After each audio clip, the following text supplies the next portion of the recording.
Hey there, I'm Shlicht, CEO of Octane, and welcome to another e-commerce messenger masterclass AMA, where we talk to the top minds, the smartest minds in the e-commerce industry about their thoughts and experience and their vision for real-time automated messaging for e-commerce. So with email engagement going down and messaging engagement going up, real-time messaging for e-commerce is one of the fastest growing channels for any business in the e-commerce industry. And that's why we're spending so much time to talk about it. And today, I'm super excited to have Johannes Weirather, CEO of Black Otter, as our guest. So Black Otter is an agency that works with a ton of super high quality e-commerce brands. We're also partnered with them at Octane, so we work together a lot and we love each other. And today, Johannes is going to talk about how Black Otter was started, how Johannes got here, how Black Otter helps e-commerce brands grow, and specifically how Black Otter helps them use Facebook Messenger to improve and grow their revenue. And then finally, where he thinks real-time messaging and Facebook Messenger for e-commerce brands is going in the future. So hi, Johannes. Welcome to the e-commerce messenger masterclass. Thank you so much for being with us here today. Hi, Matt. I'm very, very excited about this opportunity. Thanks for inviting us. Couldn't be more excited to be here and chat to you about Messenger, about Black Otter, about Octane today. Awesome. So I think to start out, let's just go super simple. Explain to everybody watching what is Black Otter. Yeah, for sure. So Black Otter was founded not that long ago, actually. We created Black Otter because we ourselves couldn't find an agency that would truly help our brands to grow. And by our brands, I mean, I came from a background managing a brand called Flat Tummy Tea. We tried different agencies and we just weren't happy. I myself come from an agency background, and I know that there was something fundamentally broken with the agency model where agencies usually sell their time, are super busy, jump from one client to another. And especially in this online space, I feel there's so many different tactics, so many different challenges that are there for the client. We found that most clients, most merchants work with, on an average, 3 agencies in order to cater for their e-commerce needs. So what we tried to create is we created an agency that, first of all, focuses very much on the integrated approach. We wouldn't define ourselves too much based on the channels or services we offer. Our main approach is how can we truly help a brand, a merchant, an e-commerce store to grow their revenue, which sounds pretty simple. For us, the first question that we ask ourselves is, well, can we actually grow every single client and every single merchant? The answer that we found was no, probably not. But what we can do is we can offer the best possible service to grow brands online, and we can do that for the right type of brands. So one thing that we actually do on every single merchant we start talking to is we assess, is there a product market fit? Is there a technical foundation in place? Do they have a brand? Do they have a community they can build their product and brand around? And the answer is yes. We're going to work with those clients. And yeah, then we can offer, by being a little bit selective on that first step, we can offer to truly offer a white glove treatment working with our clients. We can do performance-based pricing where it truly comes down to how well is the campaign, the initiative, what we implemented actually working for the client. And then, just generally in terms of our structure, we always look at the technical foundation. Is the owned media structure in place? Is the e-commerce build done properly? Our preferred e-commerce platform, preferred e-commerce partner is Shopify Plus, which we found is a very good ecosystem to kind of scale and build on. And are the communication channels in place? Do they have an email list? Is there already communication happening on Messenger? Is there ability to cross promote email and Messenger? Just looking at the overall setup of the merchant and doing an audit, and then once we're comfortable that that is all in place and we can build on a solid foundation, we're looking at different growth opportunities and growth marketing opportunities.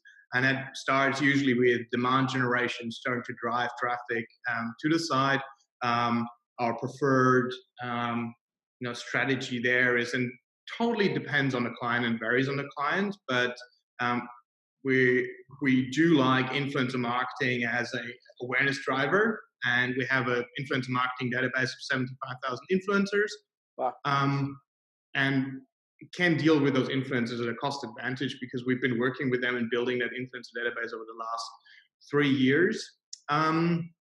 Then your traditional digital marketing channels, Facebook ads, Google ads. There might be some SEO challenges that one might need to overcome.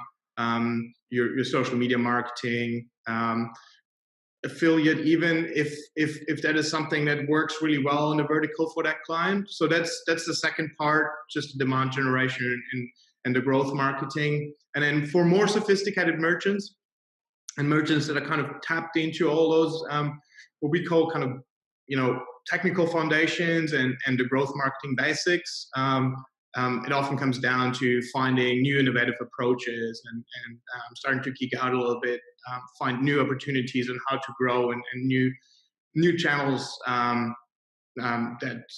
help the merchant grow. So you're pretty much helping them with everything. And I guess that it makes a lot of sense because you're aligned, especially if you're doing kind of like success-based kind of packages when you start working with a new client. I guess a couple of things, like someone who's watching this, like give everybody a sense of like, how big are the brands that you're working with? Like if for someone that's watching this video right now and they have an e-commerce brand and it's starting to do well, like what's the ideal type of brand? Like where are they at right now that they should consider reaching out to and starting a conversation? Yeah, for sure. So you're right. We pretty much do everything, but one thing that I'd like to touch on is where we become selective, and the ability for us to do everything is by being selective on the clients and only picking clients we truly can help. And I think that is something where we learned that is something that frees us up to offer that, fully integrated, focused service for an actual for a merchant. And then, to answer your question, the one thing that we do when we look at merchants and how we assess merchants that would be a good fit for us from a pure revenue figure is either a merchant has a very strong product market fit and has a proven concept already. And it truly depends on the vertical, how long it actually takes to prove out a concept. That could be a revenue figure. That could be, 1 to 5 million in revenue. It could be a way smaller market and the merchant actually, proved the concept in a smaller market. And it could be a smaller revenue figure. But yeah, usually between 1 and 5 million of revenue for us is a proof of concept. And then what we look at is, what opportunities actually have been developed and have been tapped into. And we develop a growth plan.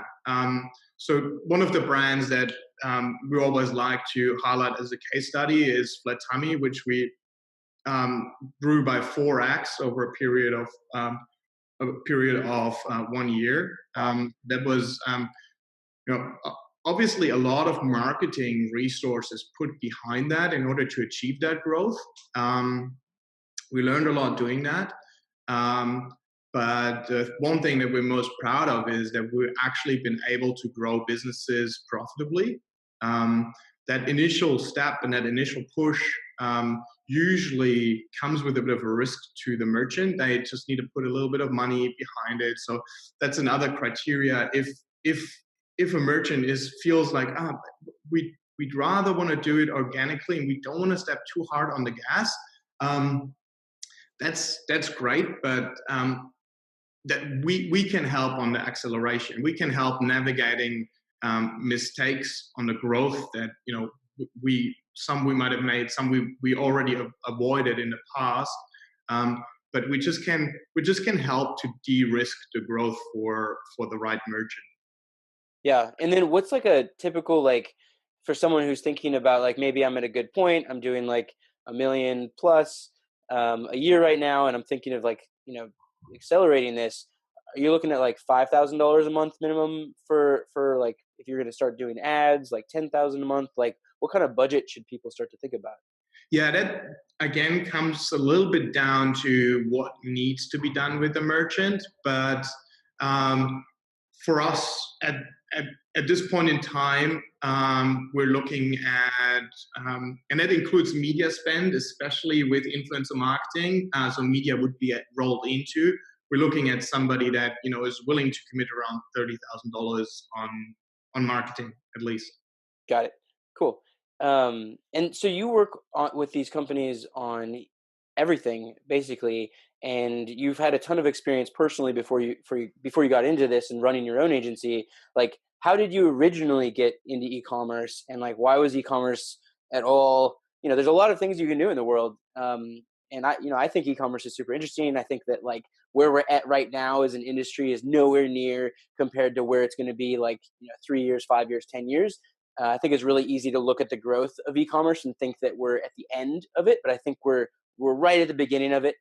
So many of my friends are just like launching their own e-commerce brands now, and I'm sure that some percentage of them will end up being successful. So you started a lot sooner than people starting today. How did that happen? Like, what attracted you to this industry? Yeah, super interesting question. To be honest, I couldn't directly explain how it all happened, and I don't think I actually planned it to happen either. It's just one of those things that organically evolved. So I would call myself like a generation of like a digital native. So I grew up with technology. I didn't grow up with technology like kids nowadays do, where they actually grow up with a smartphone in their hand. But I've been around computers and the internet.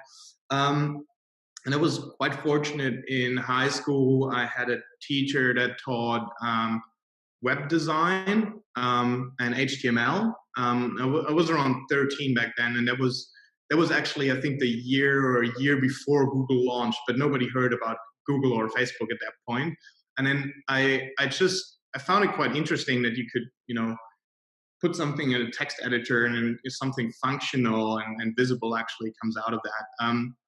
So I built a bunch of websites for a local tennis club and my dad's business, and just for fun and practicing this. And then I always did a little bit, and I did a little bit during university. Never really focused on developing that as a skill, web design and web development, but was good extra money during uni. I studied international business and strategic management, and then kind of gravitated to online marketing and worked for a more of a creative agency back in Austria, and they were very, very eager to get a social media program and a social media department going. And that was very early in the social media days, very early in the Facebook days. So started that, and went incredibly well because the CPAs back then, and just the CPM actually back then on Facebook was incredibly cheap. Same with AdWords, everything just worked amazing. And yeah, it was at the very beginning of this, and very beginning of, well, SEO was around for a bit already, but yeah, learned a lot about SEO, and then started working for a dev agency in Perth, Western Australia. They built their own e-commerce system, and I learned a lot about that stuff. Learned a lot about SEO because they're very specialized in SEO, and introduced a more integrated approach to online marketing with Google advertising, Facebook advertising, search optimization. So kind of hone my skills, and always quite interesting. I always was at the beginning of the adoption curve of a new channel, which we spoke a while ago about. Quite interesting to be at that early stage of an adoption curve because everything works incredibly well and you make a lot of money doing it. And then Flat Tummy Tea happened. I started out with Flat Tummy Tea, and the brand at that point was at a very early stage of the adoption curve for influencer marketing. And we built influencer marketing at scale with that brand, and really put that brand really disrupted the detox tea industry, and created a strong trend and a strong brand at a fraction of the cost than any other brand would have done in the past, because we get such a bargain on influencer marketing rates. So yeah, that's pretty much like how I ended up in the online marketing space, in the digital space. I've touched many different areas. I have the business background, but always was very interested in online marketing, and always dabbled in all sorts of different disciplines in online marketing. So I think like what I'm hearing is like every time some new technology comes out, you've been able to figure out how can you adapt that, how can you leverage it, how can you integrate it into like a greater strategy, which I think is a really good segue to this my next question, which is everything in this masterclass we're talking about real-time messaging for e-commerce. We're talking about Facebook Messenger, how everything's moving from email, which in a lot of ways is usually just getting sent from the brand to the customer, but there's no interactivity there, and it's maybe on a channel where there's definitely less engagement over time. Whereas with messaging, it's smaller, it's more familiar to how we communicate now, and especially the younger generations communicate. It's interactive. It can have AI.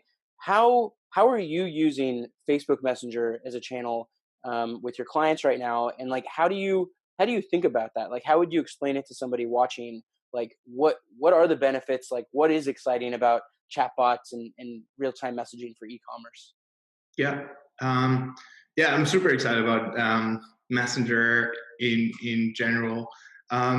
So for us, Messenger is one of the most promising channels in e-commerce right now. And if we're looking at developing a marketing mix or a growth portfolio, Messenger for clients should always have a place, because I feel the earlier you get into Messenger, the earlier you start building your list, the more you're actually capturing that early mover advantage. And I think everybody that's too slow adopting it right now will look back, and a year or two will say, "Damn, I missed that boat."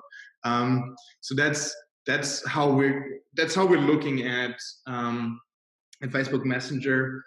We see merchants that don't have their full earned own paid media strategy in place, and we try encouraging them at least to go with a minimal viable product to start on Messenger. Let it be an abandoned cart flow to plug in on Messenger. You don't need to completely geek out, I think, and have very sophisticated flows to start out with, but it's good to plug that in while you're plugging in your abandoned cart email, for instance. So for us, it's more. It was a little bit more on the innovation side, and in 2019 for us, it's more of a a basic checkpoint where, okay, do you have email? Do you have your abandoned cart? But yes, do you also have Messenger, and you have your abandoned cart on Messenger? And from there on, we try to more innovate and look at what other opportunities are there on Messenger. Yeah, that's what we're seeing as well. Where I think this is like a new channel, like exactly what you're saying. You want to get in when like a trend, is just kind of starting, when a channel is just starting to be built. And I think you're right. Like 2018 was a lot of experimentation. Brands and agencies were trying to figure out, how is this going to work? How is what is conversation? This is like completely different than email, but it's also like pretty similar. Whereas now, like, yeah, if you're trying to figure out how to improve your strategy for your e-commerce brand in 2019, and you're not including Facebook Messenger as one of those things, like this is a huge channel, right? We have brands that are making over 10% of their revenue just from this channel. And so you can't ignore it at this point. And I think that it's only going to go up. And I think you're exactly right. Like, you don't need to jump in and do everything all at once. Abandoned carts is a great place to start. Making sure you have an opt-in on your site, so you can just passively and regularly be getting more people on your list. With the checkbox is a great way to do that. For everybody watching, if you haven't seen my other videos about the 3 pillars of real-time messaging for e-commerce: grow, engage, and support, definitely take a couple minutes after this video to watch them. Basically, the whole premise is when you're going into Messenger, you want to first establish how you're going to connect with your customers over Messenger, which is grow. And then you can figure out, how are you going to engage with them, which at first may be an abandoned cart message. And then support. This is different than email. They're going to message you back questions. You want to have some sort of basic AI in there to kind of answer those. So I guess what I'm hearing is you're doing this with clients. Facebook Messenger is like a key part that you want everybody to be kind of leveraging, the same way that everyone might have a review platform or an email platform or some basic, media strategy. Where do you see this going? Like for you, there's I think we're starting simple and it's like ROI positive and it's super effective, but technology, that's all we focus on at Octane AI, is like improving the technology and making this stuff even more amazing and more effective. Where do you see real-time messaging for e-commerce going, or where would you like it to go? Yeah. It's funny to talk to you about that, because you're truly the guru and expert in that field. So I'd like to, hear your thoughts on that as well. But yeah, my understanding on where chatbots and Messenger are going, I think, and there's a couple of developments that are already taking place. People start using conversational marketing and voice a lot more. And, I think Google, with the Hummingbird algorithm change, it must have been like 7-8 years ago, already made that shift and pushed that shift. But I think now consumers are truly ready to not communicate with a brand with like short text snippets, but truly in a conversational manner. And that's the first thing, like consumers actually start adopting this more conversational approach with a brand. And where I can see chat and chatbots and Messenger going is, one thing that I'd really like to see is, the voice pairing. Some people will never use voice, others will use text. It might be a combination of both, depending on what context you're in.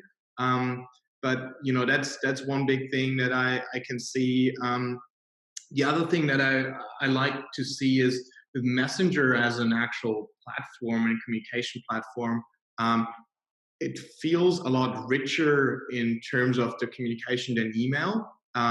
So one thing that I'm super excited about, if there's certain apps that get developed for Messenger that help to have a more interactive experience, which might be talking about e-commerce brands now, which might be a sizing guide where you actually can take a photo and measure yourself on the right size, or it might be it might be a truly consultative approach with the chatbot that helps you to measure your wall in order to decide what kind of picture to put, or your room, in order to decide what kind of sofa you should buy. So all that, I think, will be a big trend, and I hope that's where it's going to go towards. Something else that I'd like to see is a more proactive approach, and anticipation built in, and true intelligence built in into Messenger, where somebody is messaging in that is waiting for their order, and the bot already understands, okay, that is somebody that recently received or recently ordered. And it's an experience that we are so used to as humans in a traditional retail environment, where if you go to your favorite store around the corner, they already know you and they greet you by name, and they say, oh yeah, how is this new skateboard that you just bought? Do you like it? So that kind of experience, I think, is going to, it's a bot, but it's going to replicate more of a human experience. Yeah, I completely agree with all three of the points you're kind of making. One, like expanding to voice. Two, having these like little apps, like probably a lot to do with like augmented reality and like machine learning and like analyzing photos. And then third, replicating more of these like personal experiences and relationships. I think like what we've seen in the past is that the better job a brand can do at personalizing that relationship between the brand and the customer, that has like huge benefits, and the brand usually does super well when they do that. And nothing is more personal at this point than one-to-one messaging. That's how you talk to your friends and your colleagues and your family. And so if brands can start to have that personal relationship as well using automated real-time messaging, I think that it's very natural that they're going to do really well. To your voice comment, I think that like the way we see it and the way I see it is that over time there's going to be multiple different ways that you can communicate with a brand. And one of the big shifts is that the brand right now sends you automated messages, but it's not so good at automatically responding to things that you send it. And I think that that's going to be a big shift over the next couple of years, where brands are not only going to automatically send you stuff, but they'll be able to automatically respond to you. And it won't matter if you're sending them an email or if you're calling them or if you're messaging them, or eventually if you're, if you're thinking to them. Whenever we get these neural links and we can just like think about buying a new sofa, I think that the dream is that you can have one like conversational relationship brain that no matter where the customer is choosing to engage with them, even if they engage with them at multiple places, it can remember all the context. What your shoe size is. Did you recently make an order? Where do you live? What are your preferences? And it can have that consistent relationship. The same way that if you were to walk into like a boutique, down the road, and they would know exactly who you are. So super excited for that. So we're coming to the end of our show today, unfortunately. But do you have any like tips, tidbits, little snippets of information you would love to leave the e-commerce messenger masterclass members with before we hop off? Yeah, that's a tough one. So I think one thing that I learned kind of working in this space for a while is that marketers and merchants, myself, you often lose sight of the actual big picture, because all the data is so easily and readily available. We get caught up in acronyms and click-through rates and conversion rates, but often the big learnings are actually when you take a step back and you truly critically look at it. I learned to understand that a lot of the data that we're looking at is truly should only be used for diagnostics, and you should very critically shape your opinion around that. Attribution is one big topic that I feel, if attribution and revenue attribution is something that is so difficult for every reporting tool nowadays still to pin down, that true conversions and where the revenue is coming from, it's only an approximation. It's not not gospel. So if you see a revenue lift coming after a certain activity, that just try to correlate with what you actually did, and think about the big picture. Think about how you position your business and what you actually need to do in order to grow it. I think that's the one big thing. Just big picture. Take a step back once in a while. Well, everybody watching this, hopefully you have your notepad out and you just wrote that down. If not, don't worry, you can rewind and then you can write it down then. So last thing, how can people find out more about Black Otter if they want to get in touch, if they are making millions, but they need someone to help them grow? What's the best way to learn more about Black Otter? Yeah, so we have a website. That's blackotter.com. Super easy, blackotter.com. We have Instagram and Facebook, which is Black Otter Agency. You can find that link in the bottom of our website, or just search it on Instagram or Facebook, Black Otter Agency. And then we have a LinkedIn account, which is also just Black Otter. If you search for Black Otter, you'll find it. And my email is Johannes at Black Otter in case somebody wants to reach out privately and directly. Awesome. Well, thank you so much for coming on the show today. That's it for the e-commerce messenger masterclass. AMA, to everybody else, I hope you enjoyed my conversation with Johannes from Black Otter. If you are looking to rapidly grow your budding e-commerce brand or your huge e-commerce brand, definitely take a look at them. We work together with a lot of clients, and so we definitely recommend them. And finally, I'd like to thank you, the masterclass members, the viewers. I hope that this AMA and our other masterclass content is super helpful. Myself and the Octane AI team and all of our partners, we work with so many brands, e-commerce brands, every single day, and we've learned so much from it. We're just trying to do our best to pass on that knowledge, and as well talk about real-time messaging for e-commerce. As if you're not doing this right now, you definitely need to be paying attention to it.